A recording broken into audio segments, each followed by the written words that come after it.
Expertise, as you know, is CIA, Marine Corps, 3 CIA secret wars. I had a position in the National Security Council in 1975 as the chief of the Angola task force running the secret war in Angola. It was the 3rd CIA secret war I was part of.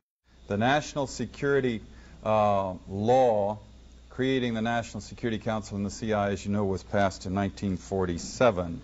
The CIA was given this charter to perform such other duties and function as might be necessary to the national security interests, and given a vague authority to protect its sources and methods. And I think it was in the mid-'80s that I coined this phrase, the Third World War, because in my research I realized that we were not attacking the Soviet Union and the CIA's activities. We were attacking people in the Third World. And I'm going to just quickly, in the interest of time, just give you a little sense of what that means, this Third World War. Basically, it's the third, I believe, in terms of loss of life and human destruction, the third bloodiest war in all of history. They undertake to run operations in every corner of the globe.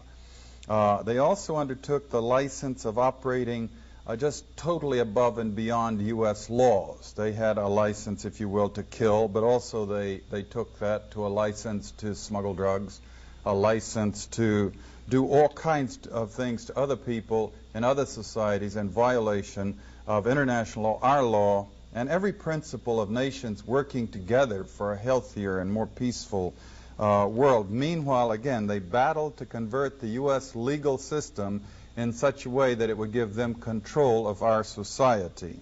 Now, we have massive documentation of what they call the secret wars of the CIA. We don't have to guess or speculate. We had the Church Committee investigate them in 1975, gave us our first really in-depth, powerful look inside this structure. Senator Church said in the 14 years before he did his investigation that he found they had run 900 major operations and 3,000 minor operations. And if you extrapolate that over the whole period of the 40-odd years that we've had a CIA, you come up with 3,000 major operations and over 10,000 minor operations. Every one of them illegal, every one of them disruptive of the lives and societies of other peoples, and many of them bloody and gory beyond comprehension almost. Extensively, we manipulated and organized the overthrow of functioning constitutional democracies in other countries.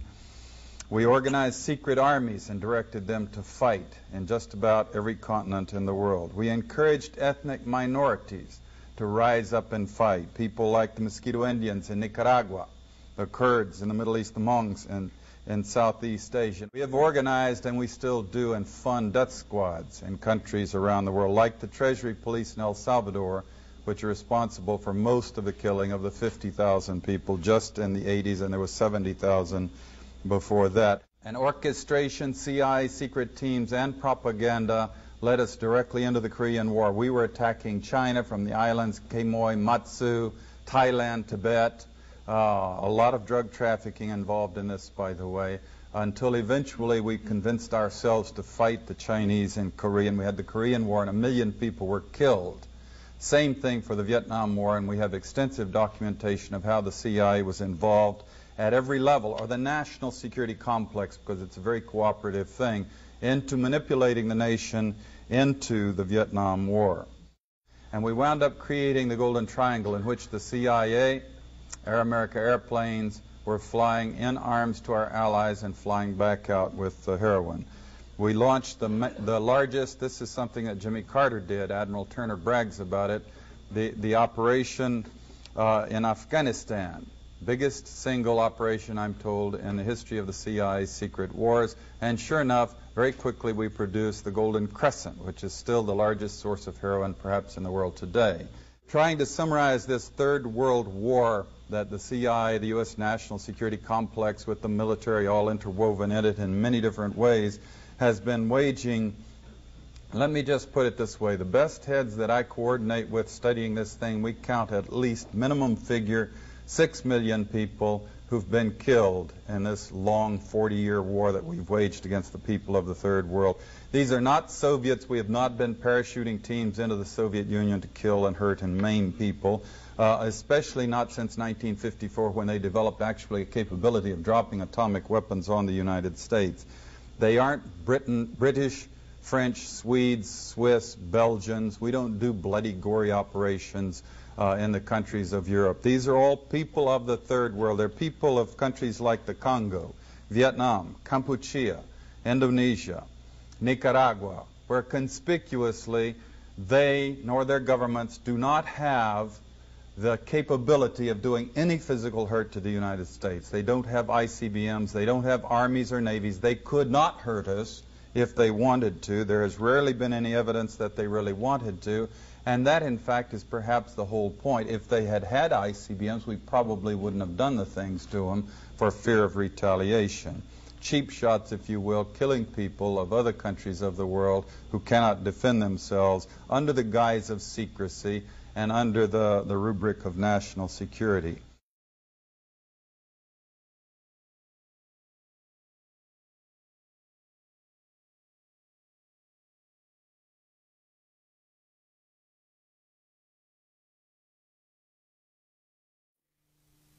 I went through the Pentagon 10 days after 9/11.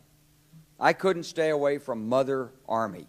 I went back there to see Don Rumsfeld. I'd worked for him as a White House fellow in the 1970s. All this is in the book. And I said, am I doing okay on CNN? He said, yeah, fine. He said, I'm thinking about it. He says, I read your book. And he said, this is a book that talks about the Kosovo campaign. And he said, I just want to tell you, he said, nobody's going to tell us where or when we can bomb. Nobody. He said, I'm thinking of calling this a floating coalition. What do you think about that? I said, well, sir, thanks for reading my book. And, he said, thanks, that's all the time I've got.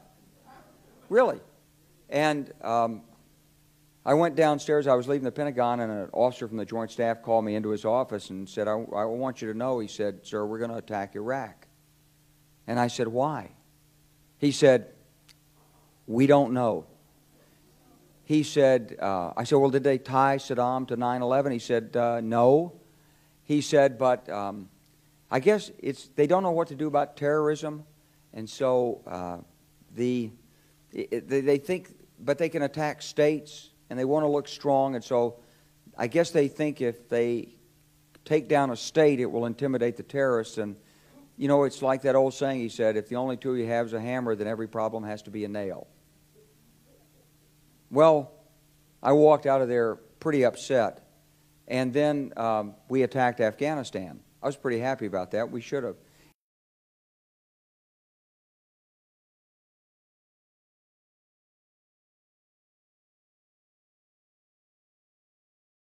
And then I came back to the Pentagon about 6 weeks later. I saw the same officer. I said, why haven't we attacked Iraq? We still going to attack Iraq? He said, oh, sir. He says, it's worse than that. He said, he pulled up a piece of paper off his desk. He said, I just got this memo from the Secretary of Defense's office. It says we're going to attack and destroy the governments in 7 countries in 5 years. We're going to start with Iraq, and then we're going to move to Syria, Lebanon, Libya, Somalia, Sudan, and Iran.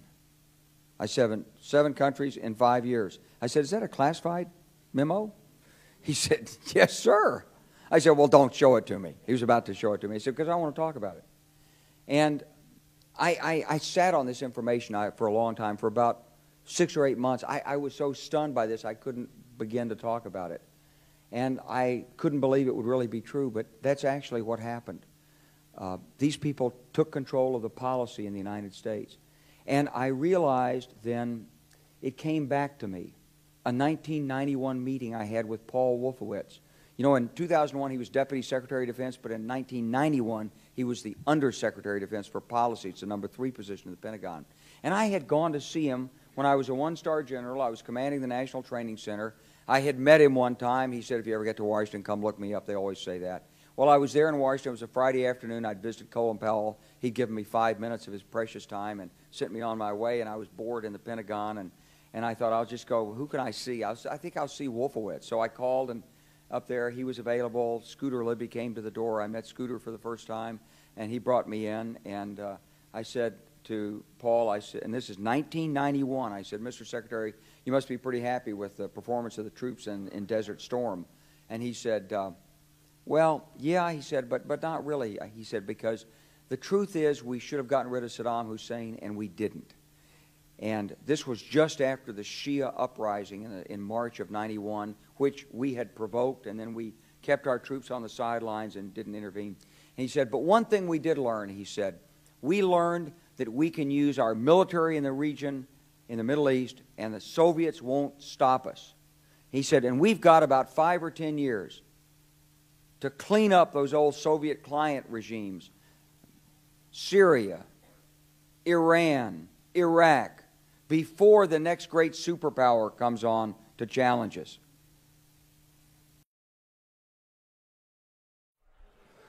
My name is Nick Brand. I'm the Director of Corporate Programs at the Chicago Council on Global Affairs, and thank you all for joining us this evening.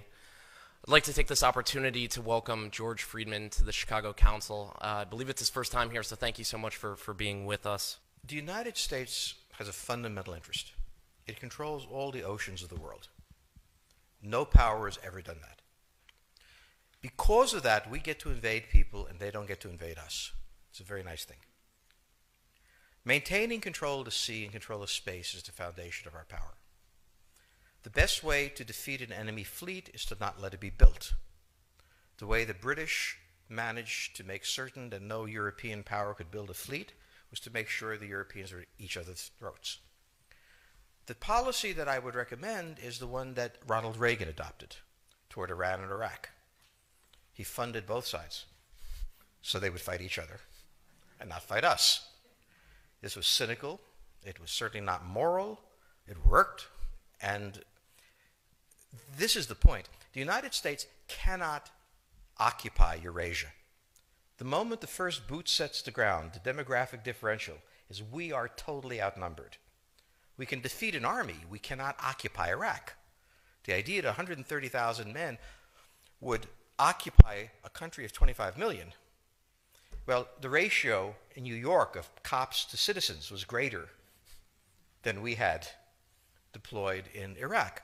So we don't have the ability to go across, but we do have the ability to, first, support various contending powers so they concentrate in themselves with political support, some economic support, military support, advisors, and in extremis, do what we did in Japan, in Vietnam, in Iraq, and in Afghanistan, spoiling attacks. The spoiling attack is not intended to defeat the enemy. It's intended to throw him off balance. What we did in each of these wars, in Afghanistan, for example, is we threw Al-Qaeda off balance. But I think you're absolutely right. We cannot, as an empire, do that. Britain didn't occupy India. It took various Indian states and turned them against each other and provided some British officers for an Indian army. The Romans did not send vast armies out there. It placed kings like, various kings it created under the emperor, and those kings were responsible for maintaining the peace. Pontius Pilate was an example. So empires that are directly governed by the empire, like the Nazi Empire, fail. No one has that much power. You have to have a level of cleverness. The primordial interest of the United States, over which for a century we have fought wars, the First, Second Cold War, has been the relationship between Germany and Russia, because united they are the only force that could threaten us, and to make sure that that doesn't happen. If we were just resorting to that and we didn't have a realistic view that there are bad people out there who are trying to do us harm, and we've got to have the strongest military in the world, and we occasionally have to twist the arms of countries that wouldn't do what we need them to do if it weren't for the various economic or diplomatic or in some cases military leverage that we had. If we didn't have that dose of realism, we wouldn't get anything done either. We don't have a peer in terms of a state that's going to attack us, invade us. The closest we have obviously is Russia with its nuclear arsenal, but generally speaking, they can't project the way we can around the world. China can't either. we spend more on our military than the next 10 countries combined.